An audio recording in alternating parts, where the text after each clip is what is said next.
Welcome back to another episode of MD After Dark. I'm Michael Hearn, of course, there with Andre Tanner. So, Dre, how's Dre doing tonight? I don't know. Nothing, not really too exciting. Kind of just a normal day. Um, yeah, that's all I can really say, if I'm being honest. Yeah, pretty much. Yeah, same here. Just your average Monday, except for the college basketball world. I mean, it's just your regular game happened today. There certainly wasn't this big national championship that came down to the wire. I Yeah, for don't real. think there was anything like that at all. Oh, wait. I'm getting a message. Wait, you're saying there was one? And you're saying that Florida won the national title. Oh. Oh. Turns out we did have a national title game. Alright, but anyways, yeah, first, of course, we're going to start out with the national title game that happened today. So Florida has defeated Houston 65-63. Congratulations to the Florida Gators. They are your 2025 college basketball national champion. So congrats to the Gators. In the national championship game, looking here, this was a defensive slugfest. Florida shot 21 for 53 from the field with a 39.6% clip. Houston shot 24 for 69 with a 34.8% clip. Three-pointer, yeah, there's just no three-pointers at all today. Florida, 6 for 24, that's 25%. Houston, 6 for 25, that's 24%. Yeah, no offense in this game. And then free throws, Florida went 17 for 21 with 81%. And then Houston went 9 for 14 with a 64.3%. Boy, Houston makes 3 more free throws. We have a different story, but Florida also attempted a lot. Leading the way for Florida tonight was Will Richard. He had 18 points, 18 points, 8 rebounds, 5 for 10 for the field, 4 for 7 from the three-point line, and 4 for 4 from the free throw line. Will Richard was the only, I'm scrolling here, yeah, he was the only player tonight, I say player, on the court tonight from both teams that actually shot the basketball well. It just shows you. Yeah, fun fact.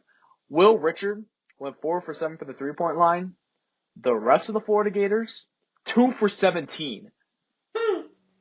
Yeah, if that doesn't tell you something. Yeah, Will Richard basically did did the load for shooting tonight. And Alex Condon had 12 points and 7 rebounds, but 4 steals for Alex Condon as a forward. Wow. I mean, this Florida big men showed up tonight, and Condon was basically the leading story there. And then Walter Clayton Jr., who was named the March Madness player of the tournament, basically tournament MVP. He had 11 points tonight, had 7 assists and 5 rebounds. So 3 for 10 for the field, 1 for 7 for the three-point line, but 4 for 4 from the free throw line. Didn't shoot the ball well, but was finding other ways to impact the game. And then leading the way for Houston was LJ Cryer. He had 19 points, 6 rebounds, and did not shoot great from the field. 6 for 18 for the three-point line, 4 for 11. And then on the free throw line, he went 3 for 4. So, Dre, your overall thoughts about not only this national championship, but Florida Gators being your 2025 NCAA national champions. I kind of saw this coming because even if Duke would have played them, I think Florida still would have had the edge. But now that Houston won, obviously the season's over now. And, yeah, LJ Cryer put everything out there. He was the game's leading scorer. But then he just couldn't get much help. I mean, a lot of guys had 8 and 9 points, but then you see Florida, they had guys 18, 12, 11, 7, 7 to the 8 or to the 19, and then the 8s, 9s. And those couple little points there lost them the game.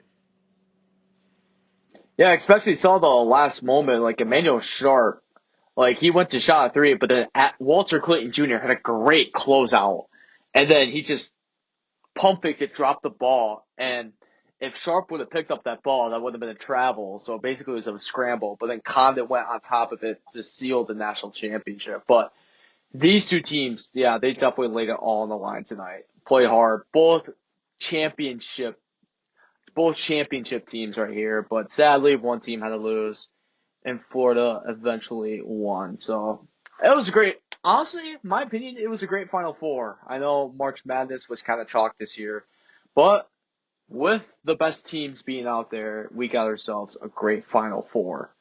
What do you think about overall about this March Madness this year and the Final Four? I mean, it's kind of fun. I mean, there's teams like Colorado State and Maryland. That game was pretty fun. McNeese, that game was fun. Um, the Final Four was great. I mean, 4 number 1 seeds. They all played phenomenal. Um, Duke obviously was really good. Auburn, the two teams I thought would go to the national championship, but they ended up losing. But I mean, what? In the end, uh, people be like, "Oh, there wasn't that many upsets." It's like, yeah, but those are the best teams. They're not supposed to lose. So like, Yeah, even though go on. no, I don't have anything to say. I'm just like, Oh, yeah. So yeah, anyways, even though it was chalk, like the games were competitive. Like they were close. Like the underdogs did give fights, but the big dogs just always found ways to win. And that's why it was mainly chalk this year cuz actually the high seeds actually figured out ways to win those close games and then they get these final four. And overall, it was just great basketball. Just great basketball was played throughout the entire tournament. Of course, yeah, you still got your upsets. I mean, March Madness. It's still March Madness at the end of the day. You're gonna get your upsets and that's up, but it's just the lack of the upsets just made for intriguing matchups, best of the best. Great basketball that we saw, especially this Final Four. Like there was no teams where it was just offense and just defense. There was teams that had a great offense and had a great defense as well. So yeah, overall. So Florida, of course, they won this is their third national title, and this all coming in the century of 2000, actually the millennium of 2000. Florida won back-to-back titles in 2006 and 2007, or is it 2007, 2008? it was 0708. Bro, my Oh, cat's on my 07, 08. keyboard. My cat's on my Hey, keyboard. Was it 0708? Cats? Was I right? I think so. Yeah, I think so. Wait, Alright. hold on. Ah, Um, oh, 2006 and 2007. damn. Oh That's how well. I'll get those messes. But yeah, Florida, of course, winning back to back in 2006 and 2007, and of course, winning it all this year, their third national title in program history. So, Dre, now I just gotta ask you, what's next for Florida? What's next for Todd Golden? And what's next with Walton Clinton Jr., Alex Kahn, and all those guys? Like, what's next for Florida basketball? Um. Well, if we look at the roster, their coach is either going to leave or go to another powerhouse school. Wait, I just said the Really? same thing. He's either going to stay or go to another powerhouse school. I feel like, though, if Walter Clayton, well, they're both going to have to leave, but, like, if Alex Condon transfers and Thomas Haw transfers, which I don't think they will, considering they just won a national championship, but if they do declare for the draft, like a lot of young guys have been doing recently, I think he could end up going somewhere else because you lose your top 5 guys due to graduation and transferring. You're not going to have a competitive team next year. You guys, they might barely make the tournament. But then, if they don't, if Condon and Thomas Haw both return for their next years, and then they bring in some good talent through the transfer portal, which also could be another thing. They could have those guys leave, but bring in even better players that are seniors and juniors. that are, you know what I mean. But in the end, it's a toss up in the air at the moment. I mean, we are like 30 minutes out of them winning a national championship. Let's give it a little bit of time. Yeah, I definitely can agree with that statement. But now that you said something about Florida not being competitive next year, now that got me thinking, was there ever a team that won a national title and not make the tournament the next year? Oh, Cat. that's a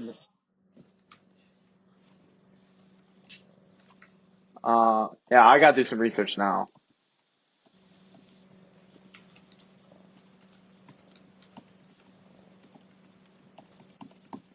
Alrighty, and there have been instances of college basketball national champions failing to make NCAA tournament the following year.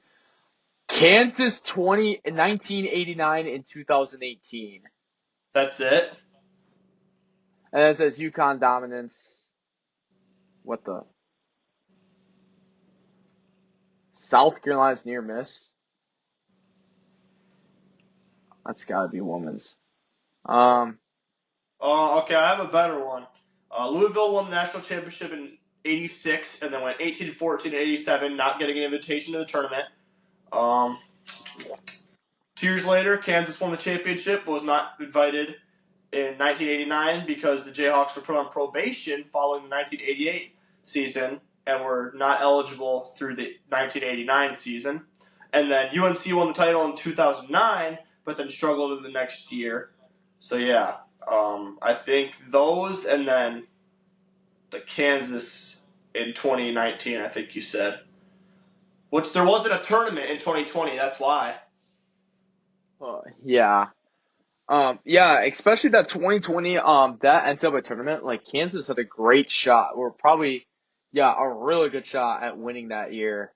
I mean, you look at 2020, I mean, remember Dayton had Obi Toppin, and Dayton was like a top three team in the country.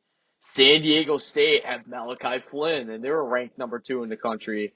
Kansas, of course. I mean, you look at 2020 and that canceled year, it's just very odd. And plus, Wisconsin won 11 games, so we could have done something in the tournament. But, I mean, 2020 was just a very weird year. I mean, I just what you guys just got to wonder about that year. Like, what if? What if we had an NCAA tournament in 2020? I mean, I know there's a lot of simulations, CBS, ESPN, heck, you can even do your own, but simulations really don't compare to the big March Madness themselves. And yeah, 2020 is very interesting. Dick Vitale wrote a great book on it. I haven't about, or I seen they wrote a book on it about the lost season. It's just, man, I mean, 2020 was rough. It was rough for all of us, definitely. But, anyways, yeah. So I don't know what's gonna happen with Florida. And then Dre, I want you to ask you now, what's gonna happen with Houston? I mean, a tough loss like this in the national championship. How are they gonna bounce back from this? Well, I mean, let's look. I don't know all of their players and their grades and stuff. I know LJ Cryer will declare for the draft. Milos Uzan could transfer, but you never know. He's only a junior, so he could declare for the draft. Um, Jawan Roberts, he is a senior, so he's graduating. And then I don't know what's going on here. Emmanuel Sharp. Um, what grade is he in? If it'll let me look it up. He's only a junior, so he could stay. I don't know. I feel like Houston is in a much better position than Florida just for the fact that they've made it this far and they still have a couple players that aren't graduating, like Florida, but they both are going to end up having down years next year, but you never know. Yeah, I definitely agree, but yeah, so I think Houston, I think they'll be all right. I mean, they got a great head coach in Kelvin Sampson. I mean, Kelvin Sampson. I mean, I think Emmanuel Sharp's going to stay for another year. I think you look at the backcourt that Kelvin Sampson has created these past couple years. Like you remember Marcus Sasser and Jamal Shed, and then Jamal Shed and LJ Cryer and Emmanuel Sharp. So now I think LJ or Emmanuel Sharp's going to take that big point guard role. But now the thing is, who's going to be that second guard is going to be the question. But I still think Houston's going to be a good basketball team. Kelvin Sampson is a great coach, and I'm just impressed that LJ Cryer was able to stay healthy because, Marcus Sasser and Jamal Shed years before got injured through the NCAA tournament. But Houston just to make it this far, I mean, props to them. They had a great year in the Big 12. And Kelvin Sampson proved this NCAA tournament run about why he's one of the best coaches in college basketball. Certainly, but I know this loss definitely hurts, but Houston did a lot this year, and who knows, maybe they can have revenge next year. But my thing is about Houston, can they find that second guard? And maybe Jamal Roberts, Miles Uzan might stay around, and who knows? My question is, can Emmanuel Sharp take that number one role if he decides to stay? But, too early to tell. We'll see what happens this offseason. But so far, I mean, that's going to do it for the college sports. I mean, of course, you can still got college baseball, college softball, but for college football and college basketball, the big two moneymakers of the year for college sports, and that'll do it. So, yep. And now our focus is definitely going to tend to the professional sports now. So, wrap it up for the college basketball season one more time. Florida defeats Houston 65-63. The Florida Gators are your 2025 college basketball national champions. And with that, that's it for the 2024-25 college basketball season. Good night. Oh yeah, but that's not it for basketball. We still got NBA. Dre? Yeah, the 2 games we had today. All right, I mean, might as well just get it over with. The Miami Heat extend the 76ers losing streak to 12 today with a 117-105 win in Miami. The Heat were led by Duncan Robinson with 21 points.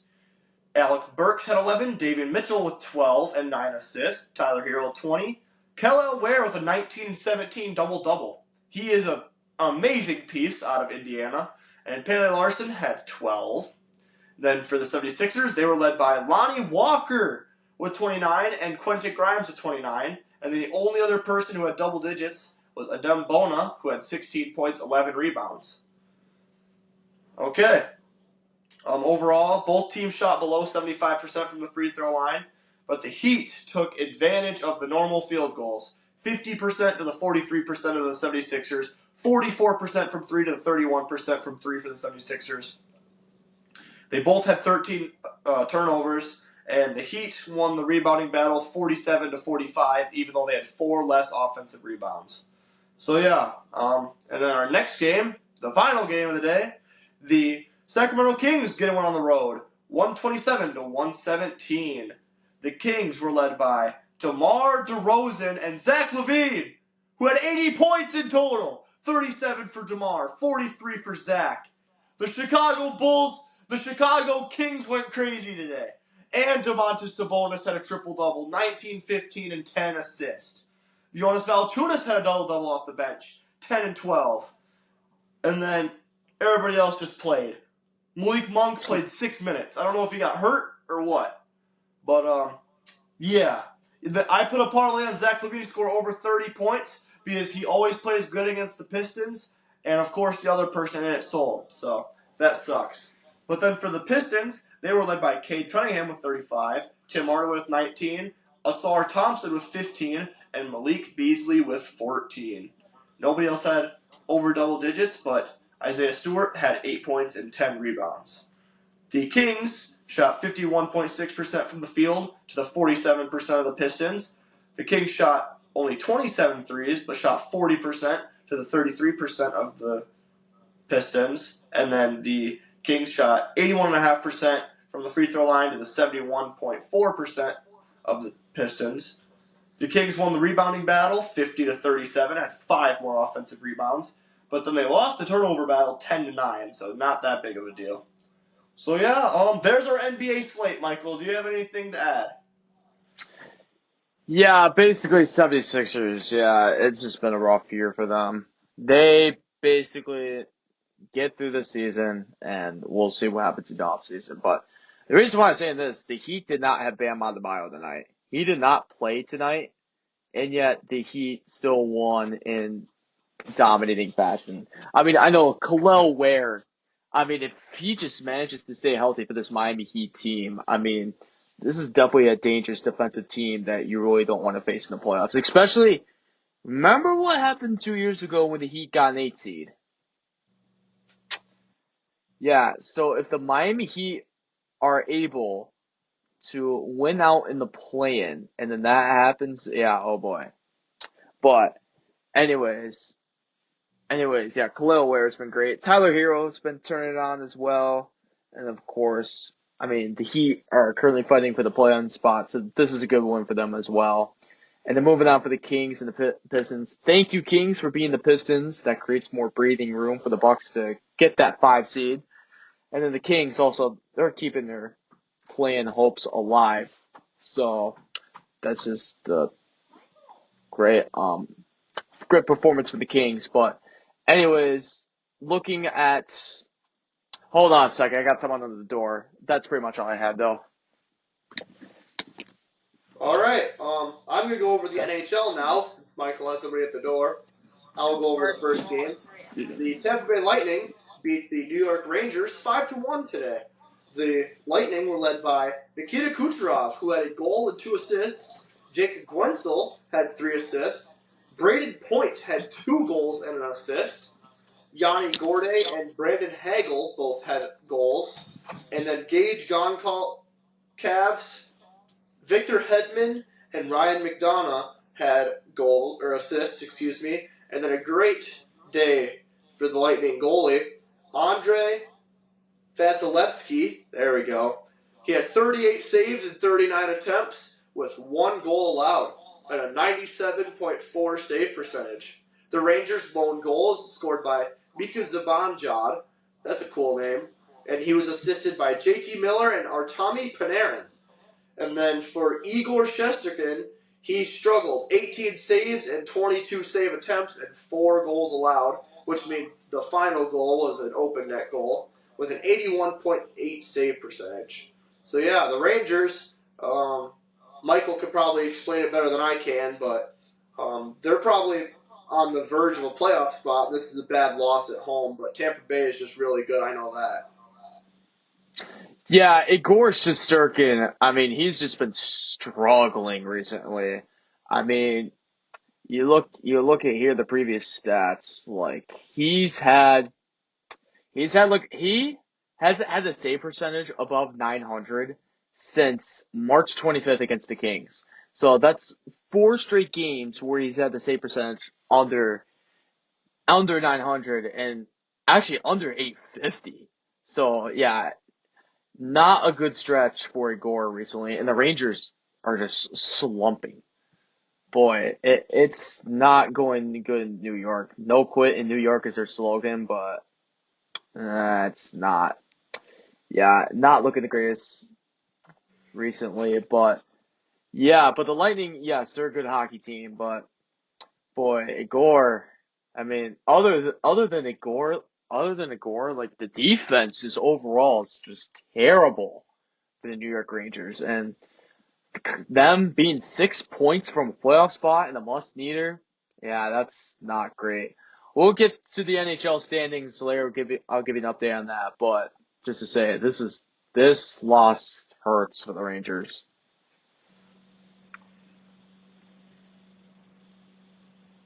You could go on with the rest of the NHL. I just said that game because you were at intermission. Oh yeah, yeah. So one of my floor mates needed to borrow a bowl and a fork for the ramen. So yeah, I'm a very good Samaritan for that. Yeah. Yeah, but anyways, and then the last game that finished up that is not live right now. We have 3 other games going on right now. But the Jets defeated the Blues. Thank you so much, Winnipeg. The Jets won 3-1. Scoring goals tonight for the Jets was Morgan Barron, Alex Iafallo, and Adam Lowry. All scored goals, and then assisting was Kyle Connor, Mark Sheffley. I still have not figured out how to pronounce that, even though how many times I heard that name. And then Josh Morrissey. And into net tonight, Connor Hellebuck delivers another masterclass performance, 14 saves out of 15 save attempts, allowing one goal with a .933 save percentage. And then scoring the only goal for the Blues was Pavel Buchnevich. And then assisting was Robert Thomas and Philip Broberg. And that tonight for the Blues was Joel Hofer. He had 23 saves, 25 save attempts, allowing 2 goals with a .920 save percentage. A pretty good night for Hofer, but the offense was stuck today, or did not do anything good today. I mean, the Blues have been hot. The Blues were previously riding like a 12 to 13 game winning streak, so this is their first loss in a while. So the Blues finally lost. Maybe they came back down to earth after that incredible winning streak that for some reason put them at the first wildcard spot. So yeah, the Jets beat the Blues in a great goaltending matchup. So right now we got some games going on right now, some score updates. The Sharks are currently up on the Flames 1-0. That third period just started there. I got the game on my TV right now, watching the Flames because they are currently 6 points behind the Wild. So the Flames get a point, and that's not good for the Wild. But then anyways, also on, just starting the third period, the Kraken are up on the Kings 2-1. Oilers fans are very happy about that, but Oilers should not be happy about anything right now because after 2 periods, they're currently down on the Ducks 2-1. So yeah, that is your NHL update so far. We'll get you back with this updates on when the games finish. But anyways, I want to go back to the NBA here and just basically go over through the standings for the NBA since it's almost playing time, as this is the final week of the NBA season. The NBA season comes to a close Sunday. So we only got 6 more days of the NBA season. It's going by fast. Or the regular season. Yes, the regular season before the play-in eventually starts April 15th. So, yeah. A week from tomorrow. Yep. So we're getting there. March Madness just ended. Final Four just ended. So now we're about to go to some NBA or some playoff NBA. So leading the Eastern Conference so far is the Cleveland Cavaliers. Of course, they clinched the division, that stuff. They are currently 62-16. Second place, you got the Boston Celtics. They won the Atlantic Division. Oh yeah, the Cavs won the Central Division. The Cavs, yeah. The Celtics won the Atlantic Division. They are currently 58-20. They are 4 games back of the Cavs. So looking at the Cavs schedule here,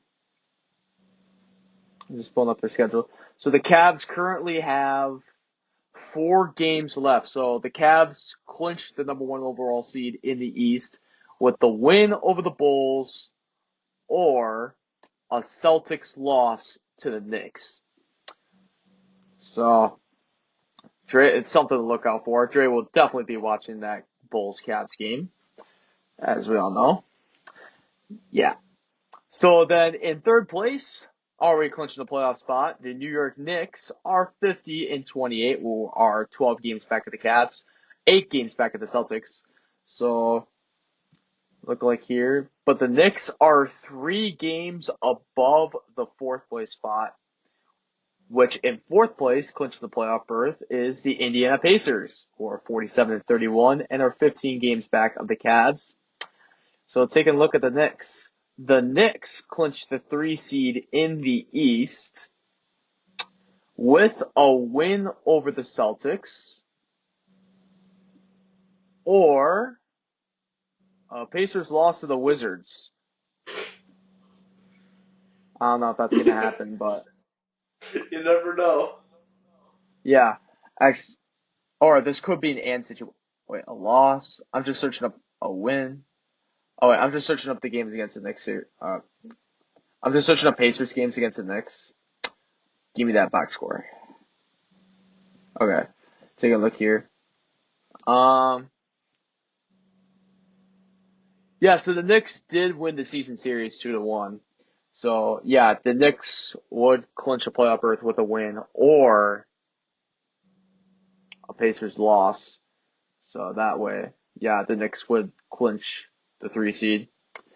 And then the Pacers. Oh, let's go through our fifth place team before we can talk about the Pacers clinching scenarios. So in fifth place is the Milwaukee Bucks, who already clinched a playoff berth. Thank goodness. They are 44 and 34 currently, 18 games back of the Cavs, but they're 3 games back of the Pacers. So looking at the Bucks now, the Pacers. So the Bucks actually won the regular season series 3-1. Odd. But anyways, the Pacers clinch the 4 seed in the East here with a win or excuse me, and a Bucks loss to the Timberwolves. Yeah, so the Pacers clinch a 4 seed with the win over the Wizards and a loss, and the Bucks loss over the Timberwolves.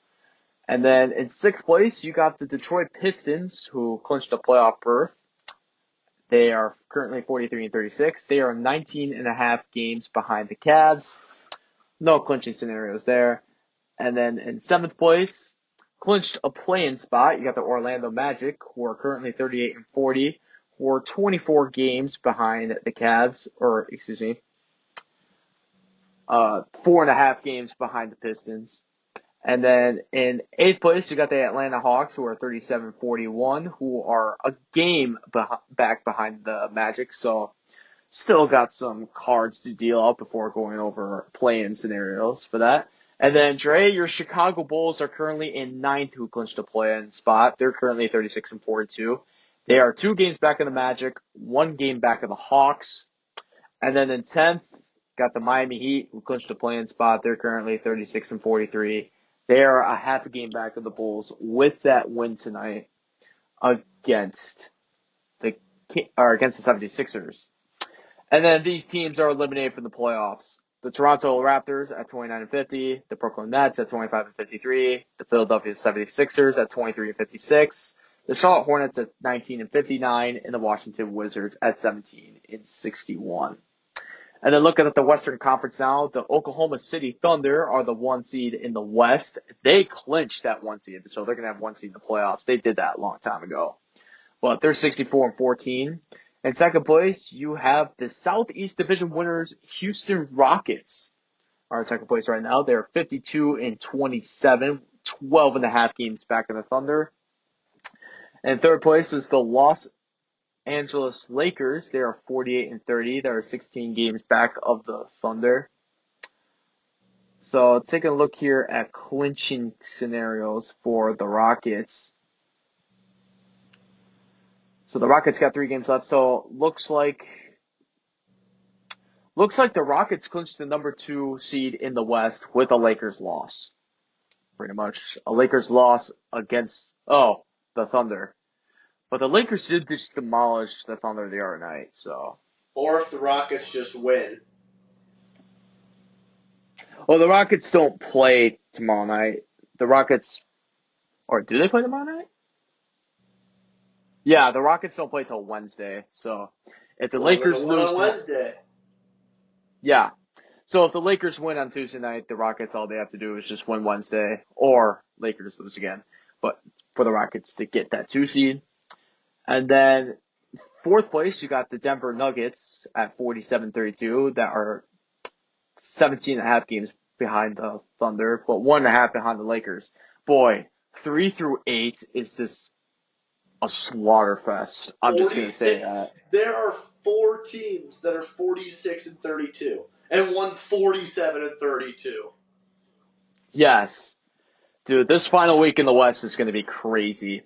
Yeah, the Denver Nuggets. I guess the Lakers kind of started, but the Nuggets, and then here we go. Again, like Dre said, 4 teams at 46 and 32. Those 4 teams, the Los Angeles Clippers, the Golden State Warriors, the Minnesota Timberwolves, and the Memphis Grizzlies.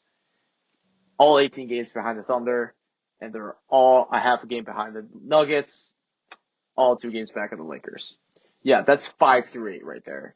Oh boy, slaughterhouse.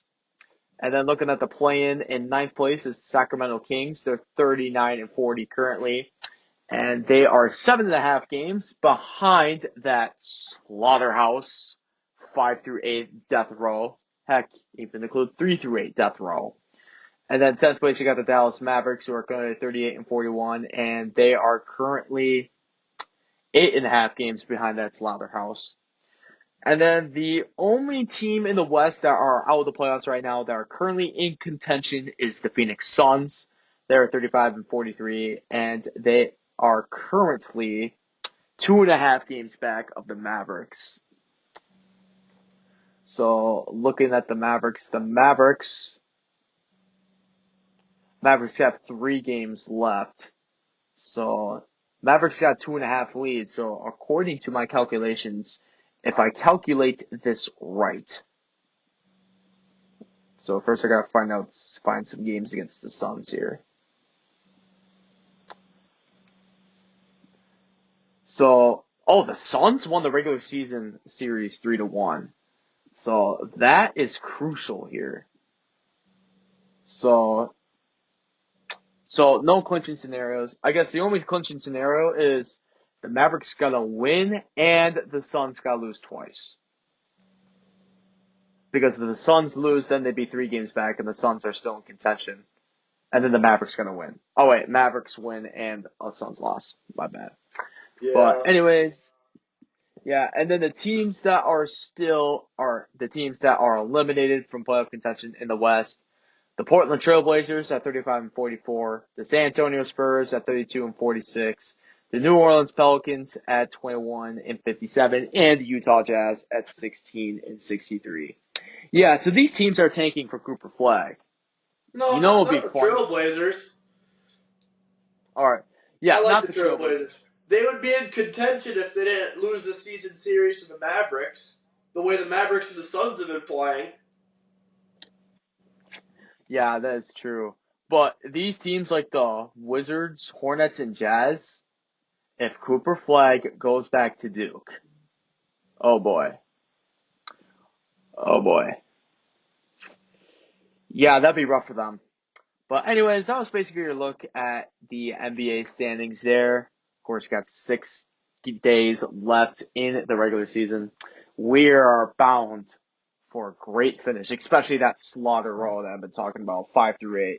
Heck, even include if the Lakers and Nuggets slip up, include them in that. So it's going to be a crazy finish here.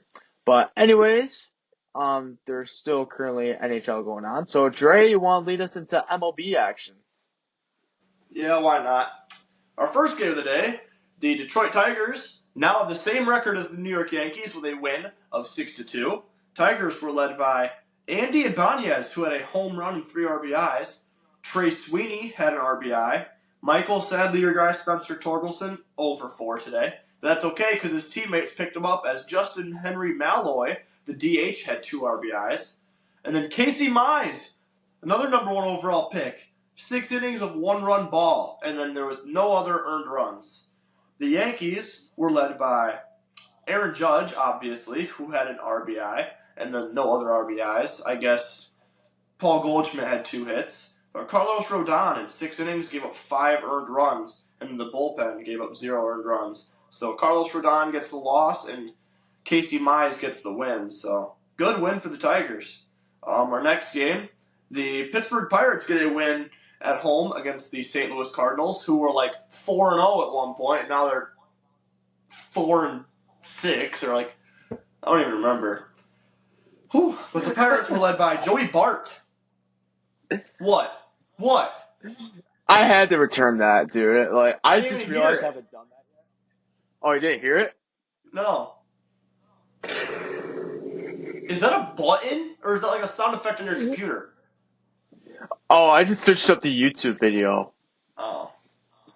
But anyways, Joey Bart had a home run. Andrew McCutchen had 2 RBIs, as well as Isaiah Kiner-Falefa, and O'Neal Cruz and Key Brian Hayes had RBIs. Carmen Mlodzinski had 5 innings of 1-run ball, and then Thomas Harrington, who I assume just went in because they're up by 7 runs, He went 4 innings with 3 runs. And then for the Cardinals, they were led by Yohel Pozo, unfamiliar with him, and Mason Wynn, who both had home runs. And then Jordan Walker and Brendan Donovan both had RBIs. Matthew Liberatore, 6 1/3 innings, 5 earned runs, and 7 strikeouts. Chris Roycroft, I think Matthew Liberatore still got the loss, though, because he gave up 5 runs and they only scored 4. So Chris Roycroft gave up 3 earned runs in 2/3 of an inning. Ouch. Our next game, bro, a very surprising one. The Nationals, is this their third game? This is the Nationals' third win in a row. They get a win over the Los Angeles Dodgers today, 6-4. James Wood had a 2-run home run, and Keibert Ruiz and Nate Lowe both had RBIs, which means a lot of the Nationals' runs were scored off an error. Well, 2 of them. Mackenzie Gore gave up 5 hits in 6 innings with 2 earned runs and 7 strikeouts. Lucas Sims did his best to try to blow the game in the 8th inning, but then Kyle Finnegan, who returned on a 1-year deal in the offseason, he went 1 2/3 of an inning and got out of the jam. Shohei Ohtani for the Dodgers had a home run and 2 RBIs, while Mookie Betts, Will Smith both had the other 2 RBIs. And then Dustin May went 6 innings with 1 earned run and only 1 strikeout in 6 innings. And then Anthony Banda went 1/3 of an inning with 2 earned runs, and Matt Sauer went 1 2/3 innings with another earned run. So the bullpen for the Dodgers kind of sold today, I see. And then our final game of this slate that I will be explaining, the Toronto Blue Jays get a win 6-2 in their first game since the Vladimir Guerrero Jr. extension, 6-2. Whew. Well, sadly, he had oh no, never mind. He had 2 hits and a walk. That's a good game for him. George Springer had 3 RBIs, as well as Andres Gimenez, Will Wagner, and Nathan Lukes, who all had RBIs. Jose Barrios has his first actual good outing of the year with 7 innings of 1 run and 2 strikeouts. But then Yimi Garcia and Jeff Hoffman, that is a deadly duo. I will keep going, unless he's actually going to do something. But that is a deadly bullpen duo for them. And then for the Red Sox, they were led by Rafael Devers and Tristan Casas, who both had RBIs. Richard Fitz gave up 3 earned runs in 6 innings, and Greg Weissert, he gave up 2 earned runs in an inning. Thanks, Michael. I'll bring this back. Yeah. Go get him on the podcast. I was just giving them bread. You mean like money bread or like food bread? No, wheat bread. Actual bread. Food bread. And then Robert Stock gave up 1 earned run in 2 innings. So yeah, Michael, we had a Tigers win at home, a Pirates win at home, a Nationals win at home, and then a Blue Jays win on the road. Most intriguing one I see is the Nationals. What do you have on that? Yeah, going back to the point, the Nationals winning 3 straight. I mean, it's kind of what I expected. Like, they're finally playing like the way I've been expecting, like improvement over the past 3 games. I mean, especially beating a team like the Dodgers. Like, wow. Yeah, this national team, I mean, maybe they can keep rounding off some wins and then, just the vibes right now are going well in Washington. So I love to see it from Washington. Mackenzie Gore pitched a pretty solid outing tonight. Love to see that from Gore. And also, CJ Abrams didn't even play today. Interesting. But yeah, James Wood. Yeah, James Wood was good again. I mean, Nationals, they keep winning like this. They could be a little, that one team that you don't want to play type team. And then the Tigers, the Tigers have been doing really well. I mean, 6-4 right now. They won 6 out of their last 7 ever since getting swept by the Dodgers. So, I mean, this Tigers team is looking legit. I mean, building off of last year's playoff run. So, yeah, looking good. And then the Cardinals. Remember when they started 3-0? Yeah, they started, sweeping the Twins. They lost 6-7, including losing 4 straight. Yeah, maybe, I don't know. It's still the beginning of the season. I mean, maybe it's just a slump, but The Pirates, I mean, Pirates always a pain to play at PNC Park as a division rival. I mean, of course, I'm a Brewers fan, I know that, but yeah, but good win for the Pirates. And then the Blue Jays, fun fact, that is actually their first win on the road this year. And the Red Sox, that was actually their first home loss this year. Yeah, I know. Yeah, that might have been an unnecessary one. But anyways, Jose Barrios, he pitched great today. 7 innings of work, allowing 1 earned run, like you said. Very good stuff in the starting rotation. And plus the bats, bats were really good today. So they got some good offensive production. So anyways, if the Blue Jays can keep putting up performances like that in the pitching realm and in the hitting realm, they'll be set. But that was just a good win for the Blue Jays today. Snap that 3-game losing streak and get back in the winning column. Yeah, I agree. Our next slate, there were 3 shutouts in this slate that I'm going to explain. So, get your non-run scoring shoes on. As the New York Mets get a win at home, 2-0 over the Marlins. The Mets were led by Juan Soto and Tyrone Taylor, former Brewer, who had RBIs. And then Kodai Senga, had 5 innings of 0-run ball in the bullpen. Shut him down. Kodai Senga, I assume, got the win. And then for the Marlins, they were led by Xavier Edwards, who had 2 hits. Valente Belozo had 3 2/3 innings of 1-run ball, and then George Soriano gave up an earned run in the 8th. So yeah, weird one for the Marlins and the Mets, as there was only 2 runs scored the entire game. Our next game, Kansas City Royals stay on track as they get a 4-2 win over the Minnesota Twins. The Royals were led by Kyle Isbell, who had a home run and 2 RBIs, and then Bobby Witt and Vinny Pasquantino both had RBIs. Michael Lorenzen with a gem, 6 innings of 1-run ball and 3 strikeouts, and then Hunter Harvey, Lucas Erceg, and Carlos Estevez. Great outings out of them, except Estevez gave up a run in the 9th, but it led on to be nothing serious for the Royals. Our next game, my favorite game of the day, the Chicago Cubs get a big win at home over the Texas Rangers, 7-0.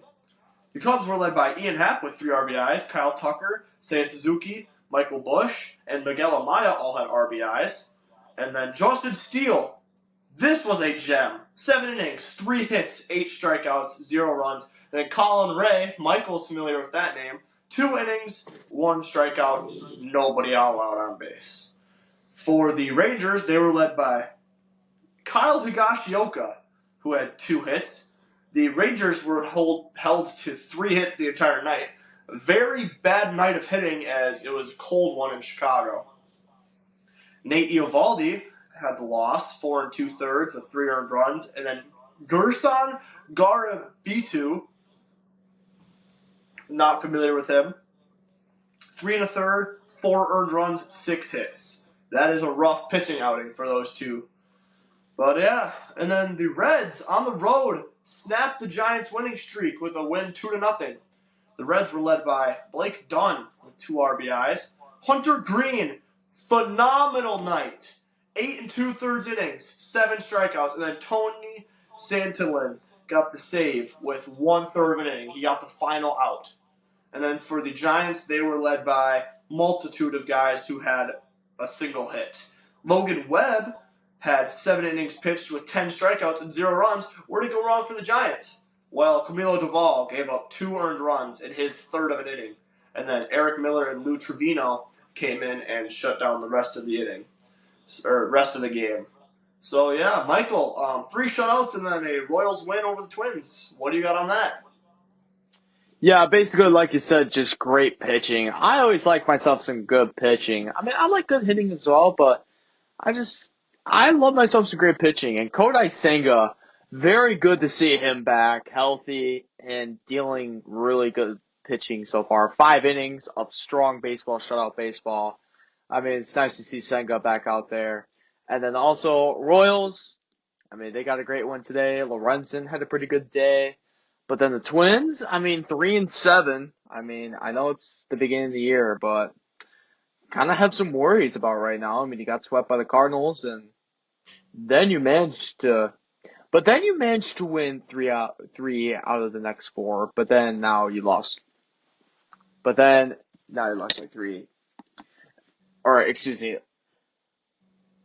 Yeah, so the Twins started 0-3, and then they won a couple 3-7. But yeah, I mean, Twins just got to find a way to win ball games. Like, good one for the Royals. They needed that one after a brutal start to their season.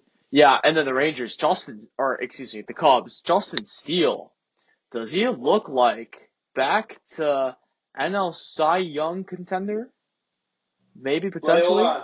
But hold on. What goes with steel? Iron. Flint and steel. Oh my gosh. Steele. How did I not get that? I just watched the Minecraft movie Sunday too. Or, bro, Oh, man. chicken jockey. No, alright, that's enough. That's enough. Go on to the next game. Go on to the next game. Yeah, so, and then anyways, and Hunter Green just pitched a phenomenal performance too. And actually the Giants, that was only their second loss of the season. So just shows you how well this Giants team has been this year. And the Reds especially like coming off a bad weekend in Milwaukee, losing 3-4, coming into San Francisco, their first game of the road trip, and getting a huge win, of course, with that pitching performance with Hunter Green. Just really good ball. But here's the thing about the Reds now. Now can their offense step up? You got the pitching, like Hunter Green was great. Now can you get the hitting? And here's the thing, Reds. You're not going to face Elvin Rodriguez every night. So, yeah. So you're going to have to find other ways to score on different pitchers. I agree. Alright, our final three games of the slate. The San Diego Padres get a one-run win on the road against the Athletics, 5-4. The Padres were led by Cronenworth and Fernando Tatis, who both had home runs, and Manny Machado had 2 RBIs as well. Michael King went 5 2/3 with 3 earned runs, and then Jeremiah Estrada gave up an earned run in his 1 inning of work, but Robert Suarez and Jason Adams shut down the Athletics in the 8th and the 9th inning. For the Athletics, is Tyler Soderstrom the next upcoming Barry Bonds? Listen to his stat line. He's batting .381 with 6 home runs and 10 RBIs. There's no way he doesn't lead the league in home runs. That's crazy. But then, brother, thank you. Lawrence Butler had an RBI, and Max Muncy, not the one from the Dodgers, had an RBI. Luis Severino went 7 innings of 5-run ball, but then Angel Perdomo and Noah Murdoch both did not give up a run in their outings, so Luis Severino ended up getting the loss. And then the Orioles got a win over the Diamondbacks, 5-1. Orioles were led by Ryan O'Hearn, who was playing in right field today for some reason, had a home run. And then Cedric Mullins had an RBI, and Ryan Mountcastle had 2. Zach Eflin went 6 innings of 1-run ball, and then Yenier Cano, Gregory Soto, and Felix Bautista. That is 3 flamethrowers. That is all I'm going to say. That is elite bullpen right there. And then for the Diamondbacks, they were led by Lourdes Gurriel, who had the lone RBI. Zach Gallen went 4 2/3 with 5 earned runs. And then Ryan Thompson and Ryan Nelson both did not give up a hit in their 4 1/3 innings pitched combined. So yeah. And then our final game, the Seattle Mariners get a win at home against the Houston Astros, 4-3. The Mariners were led by Jorge Polanco with 2 RBIs, which was the go-ahead in the 8th inning. And then Ryan Bliss had a 2-run home run in the 5th inning. Logan Gilbert had a pretty solid night with 5 2/3 innings of 1 earned run and 7 strikeouts. And then nobody else in the bullpen gave up an earned run. Trent Thornton, Gregory Santos, and Andres Munoz, phenomenal. And for the Astros, they were led by Jose Altuve, who had a solo home run. And the other 2 runs scored by the Astros were unearned and not scored off of a base hit or a sac fly. And Hayden Wesneski, former Chicago Cub, 7 innings, 2 earned runs, 5 strikeouts. But then Taylor Scott, in his third of an inning, gave up 2 earned runs. And that's what put the nail in the coffin, I guess, for the Astros, as Brian Abreu couldn't hold it together with his 2/3 of an inning with 1 hit, which I assume ended up, he was the one that gave up the runs for for Taylor Scott. So yeah, overall, that is it. Do you have anything else to say? Yeah, so again, Tyler Soderstrom, as you said, Barry Bonds comparison is actually insane. We need, give me that. Brother, Oh, shoot. at least he's not batting .097 like William Contreras. Okay, yeah, that's true. I wish I could spam that boom button, but it's just YouTube and not button clicker. But anyways, but yeah, but to say Tyler Soderstrom is playing some really good baseball right now. I mean, I checked, he is tied 6th in the MLB with 4 home runs. So, He has yeah, 6. Soderstrom, like, That's cap. oh, that must No. not updated then. Yeah, so the stats have not updated if that's the case. Douglas. Man. Yeah, so Okay. Tyler So Soderstrom. Judge has 6. Eugenio Suarez has 5. Kyle Tucker has 5. Tommy Edman has 5.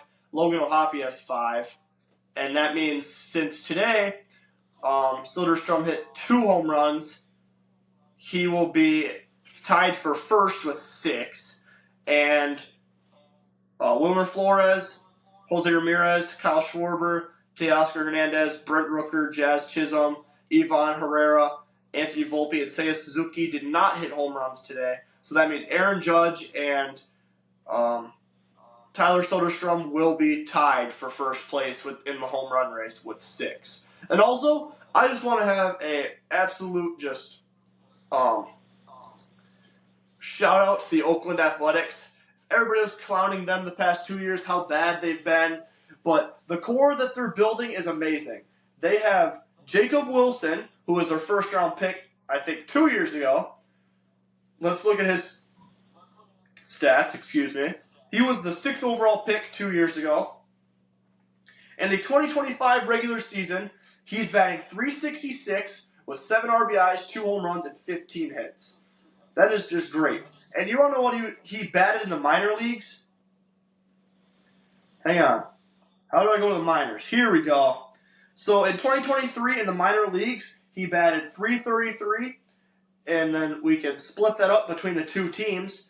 In single A, he batted .455, which is insane. So they called him up. And then in double A, he batted .318. And then in 2024, he batted .571 in single A. They sent him back down to single A at the start of the 2024 season. And then they called him up to double A again. That's double A. And he batted .455. You're like, okay, that's the minor leagues. Okay, then they called him up to triple A. And he batted .396. Like, this dude is just an animal. And then you have Tyler Soderstrom, who's playing the best baseball of his career. And then you have Brent Rooker, who's going to play DH for you every day and hit 35 home runs this year. Who else do they got? They got Lawrence Butler, who's having a down year at the moment, but he just hit his 2nd home run, I'm pretty sure. Nope, that was his 1st home run. So yeah, I don't know. Let's just shout out to the Athletics. They're building a pretty good core, and they put up a good fight with a team like the Padres today. Yeah, shout out. Definitely agree to the Athletics. I mean, by the time they get to Las Vegas, hopefully they have a good baseball team for them. But still, it's sad for what Oakland has gone through for the Athletics leaving them. It's always heartbreaking seeing that. Like, yeah, I remember like at the beginning of last year and like one of my math classes last year at the good old Riverdale High School, as I got apparel here. I was saying like, dang, that's gonna be a sad day. Like this back in April, it's gonna be a sad day for the Athletics last home game. And then I was just walking around my dorm here in back in September. I was like, dang, the Athletics are really playing their last home game in Oakland. I was like, that was that was a moment. I'll definitely say that. Wow, life has changed a lot since then for the Athletics. So, yeah. And otherwise, the other games I got thoughts on. Zach Allen definitely struggled against an Orioles lineup. Good to see the Orioles have a really good day against Zach Allen. Zach Eflin pitched really well for the Orioles. And overall, you hate to be hating with Zazie right now. You pitched that gem of a performance, but then bullpen couldn't close it. It is what it is. It's the MLB. That'll happen sometimes. Yeah, I agree. And I'm just glad he lost because I don't want to see him succeeding on the Houston Astros after the way he was playing for the Bulls. But Michael, do you have anything to end on for the NHL? As I'm pretty sure the games are close to closing. Yeah, so the Flames are currently up on the Sharks now 3-2. There's literally a minute and a half left, so that one's close. And then the Kraken are up on the Kings 2-1. That's a minute 44 left, so that one's close. And then the Ducks just scored. They're up 3-1 against the Oilers with 5 minutes and 33 seconds left in the third. So that's close. So Dre, do you got any picks? Basically for stalling time. But do you have any picks for us today? If I can log in my underdog account on my computer, maybe.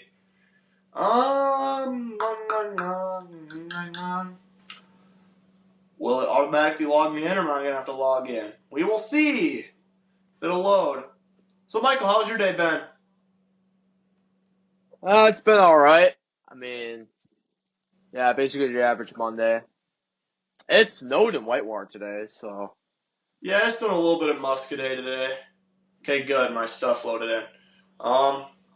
So let's see. Tomorrow there's a lot more NBA, so I will pull that up right now. If it'll load. There we go. Oh, I'm not doing that. So Washington and Indiana. Bub Carrington over his PRA again. I could see that being good. But he hit it in his last one. Now it's 23.5. So that's my favorite one for that game. You could go also like Tyrese Halliburton assists. Then you have Zach Edey rebounds. I like that because the Hornets are a pretty poor rebounding team. But you also have to take into account if it'll be a blowout or not. So I don't know. And then Jarrett Allen. If Jarrett Allen can't get 9 rebounds against the Bulls, he just quit rebounding, I guess. But wow, they have Josh Giddey's PRA up to 41. That's crazy. Kobe White, if he plays, it doesn't have him on the list, so he might not be playing tomorrow. But so I don't know. Hawks in Orlando, kind of like if Onyeka, there he is. I like Onyeka Okongwu for his rebounds because other than Paulo Banchero, the Orioles, Orlando Magic are kind of a poor rebounding team. And then obviously you can have Paulo Banchero points as he's been balling up lately. New Orleans and Brooklyn. Oh man, that's a freaking battle of bums. Yves Misi for his rebounds. I would take that. I didn't even recognize him, so I'm gonna have to put in a parlay for him. OG Anunoby for his points. His line's 18. I don't even care if they're playing the Celtics. If he can't score 20 points after how he's been playing, there's a problem. Derek White for 4.5 assists and Drew Holiday for 3.5 assists. Those are two I looked at very closely, and I think there's a very good shot that those could work. Thunder and Lakers, that's kind of a mid-game for parlays. Obviously, you have Luka and stuff, but I don't know, man. A lot of these games are kind of bummy. Devin Booker has been dropping 30 points a game, but his line is now 30 points, so you don't want to have to try to bet on that. And then Kawhi Leonard, honestly, his rebound line is at 5.5, and it's a plus. So I kind of like that. Ivica Zubac for a double-double. Obviously, he averages a double-double. And other than that, that's the last game. I mean, you could go they've really boosted a lot of people's lines, which is what you have to do. Like Stephon Castle, I was putting him for 4.5 assists every game, and it was working. And now it's as soon as I start looking more closely at all these people's lines and I start making some money, it's okay, we're just gonna put up the line from 4.5 to 7.5, and it's I see how it is, gang. So Michael, did the Calgary Flames get a win or what? Yes, they did. The Calgary Flames just eked out the win against the San Jose Sharks 3-2, which, as a Wild fan, is annoying. We'll get to that in a moment when we discuss the NHL standings. But anyways, leading the way for the Flames was Matt Coronado, Morgan Frost, and Adam Klapka, who each had a goal apiece. And then assisting on those goals were Nazem Kadri, he's been really good recently, and Kevin Ball. And then in net today for the Flames was Dustin Wolf. He had 29 saves out of 31 save attempts, allowing 2 goals with a .935 save percentage. So a really good day for Dustin Wolf today. And then the Sharks were led by in scoring. Will Smith had 2 goals today. Yeah, Will Smith was the only offensive production today. But then assisting was Macklin Salbrini. He had 2 assists today. And then also assisting was Nikolai Kovalenko and Timothy Liljegren. Or Liljegren. Yeah. Timothy What? Liljegren. Excuse me. And then in net today for the Sharks was Georgi Romanov, who had an okay day. 29 saves out of 32 save attempts, allowing 3 goals. .906 save percentage, so an okay day for Romanov. But anyway, the Flames win a musty win at San Jose, beating the Sharks 3-2. We also got another finish. The Seattle Kraken defeat the Los Angeles Kings 2-1. This definitely hurts the King. Oilers, the window is open right now, but they're currently down to the Ducks 2-3. 2 minutes and 27 seconds left. They have an empty net, so let's see if they can make things interesting in Anaheim. But anyways, Kraken beat the Kings 2-1. Leading the way for the Kraken was Matty Beniers and Brandon Montour scoring a goal apiece. And then assisting on those goals were Jordan Eberle, Capo Caco, Chandler Stevenson, and Jamie Oleksiak. And then in net today for the Kraken, Joey Decord. He had 28 saves, 29 save attempts, allowing 1 goal, and a masterclass performance for Decord. He had a .966 save percentage, including, that performance in Los Angeles. Quite the accomplishment by how well the Kings have been playing at home this year. The Los Angeles, not Sacramento. And then leading the way for the Kings were Quinton Byfield, who scored the only goal. And then assisting on that was Alex Lafreniere and Kyle Burrows. And that today was Darcy Kemper. He had a pretty good day today. 26 saves, all 28 save attempts, allowing 2 goals with a .929 save percentage. It's just unfortunate that the Kings offense did not show up today, sadly, in this goaltending battle. But anyways, the Kraken defeat the Kings 2-1. And right now there is Oilers and Ducks are still going on. There's 2 minutes and 5 seconds left in that one. So Dre, do you have more picks? I do not. I went through everything. Okay, so here's what I do. So we're gonna go through the Eastern Conference for now until the Oilers and Ducks finish up here. So in the Eastern Conference here, wild card. Okay, so first of all, in the Metropolitan Division, we're gonna go through that first, since so far the leader in points in the Eastern Conference is the Washington Capitals. They currently have 107 points as they clinch the playoff berth. And then in second in the Metropolitan Division is the Carolina Hurricanes, who have 96 points. They are currently tied for third in the Eastern Conference with the Lightning. And then the New Jersey Devils have 89 points, which is sixth in the Eastern Conference. So playoff start today, the New Jersey Devils would take on the Carolina Hurricanes, since that's a 3-2 in the Metropolitan Division. And then looking at the Atlantic Division, the Toronto Maple Leafs, who clinched a playoff spot already, are in first in the Atlantic, so they get the 2 seed in the East with 98 points. Second place, you got the Tampa Bay Lightning, who clinched a playoffs berth already. They have 96. They are tied third with the Hurricanes. And then third place, also clinched the playoff spot, the Florida Panthers have 92 points, so they would be the 5 seed in the East. The playoff starts today. And then right now for our wild cards, right now with the 7th seed is the Ottawa Senators.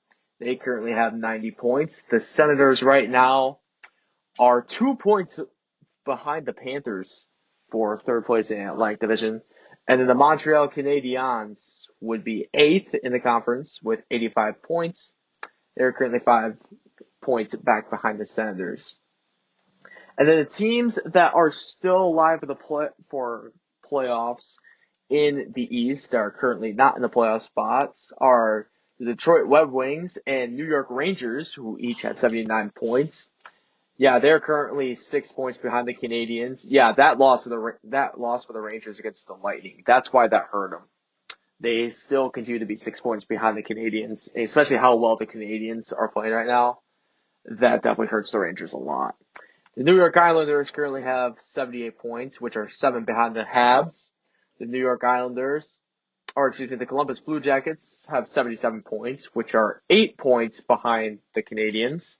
And the Buffalo Sabres are currently at 74 points, which are currently 11 points behind the Canadiens. And then eliminated for the playoffs are the Pittsburgh Penguins with 74 points, and the Philadelphia Flyers and Boston Bruins, who each have 71 points.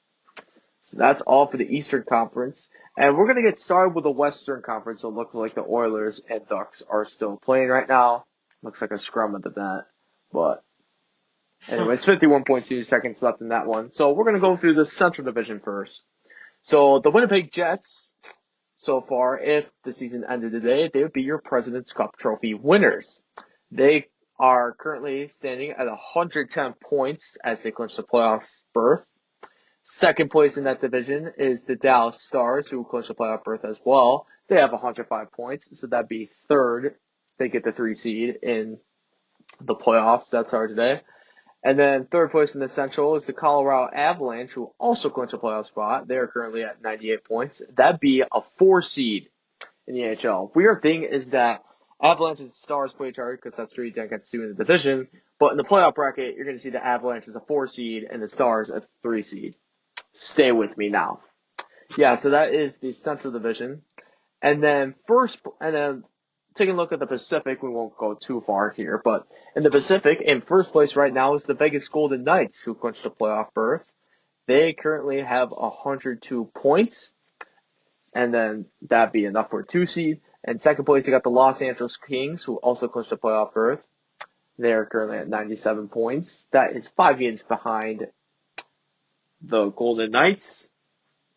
And then third place right now, the Edmonton Oilers, who are currently at 93 points, as right now they're playing in Anaheim. A win, they'll be up to 95. A loss, they will stay at 93. Time's ticking down. The Ducks, and they missed an open net shot, an empty net shot. The Oilers got a chance. They're pushing the puck down. Getting a live reaction here. They got a shot. A slap shot. Dostal with the save. Dostal gets a huge save. And that's final. So let's go through that recap real quick. So the Anaheim Ducks defeat the Edmonton Oilers 3-2. That was final. Lucas Dostal had a huge save to end it there. But anyways, leading the way for the Ducks was Cutter Gauthier. He had two goals tonight. And then Mason McTavish was the other Duck scoring the goal. And then assisting was Leo Carlson, Isaac Lundstrom, Trevor Zegras, and Drew Helson.